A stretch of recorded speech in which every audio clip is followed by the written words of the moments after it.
কিন্তু আজকে একবিংশ শতাব্দীতে এসে আমাদের কত পৈশাচিক বিভৎসতা দেখতে হচ্ছে। আপনারা এখনো চুপ করে থাকবেন, কিচ্ছু বলবেন না? কেন? মুখ খুললে বিপদ বলে? আজ্ঞে না, ভুল ভাবছেন। মুখ খুললেই আমরা আমাদের সঠিক বিচার পাবো।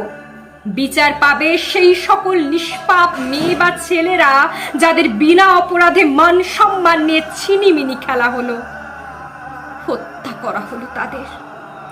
এবার আর নয়, জেগে ওঠো সমাজ, জেগে ওঠো বাংলা।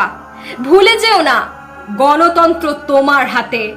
ওই কয়েকটা কাগজের নোটে হে বাংলা আমাদের কিনতে পারবে না। সেটা ওই সকল ভদ্র মন্ত্রীদের বুঝিয়ে দিতে হবে। আমাদের মুখ খুলতে হবেই হবে।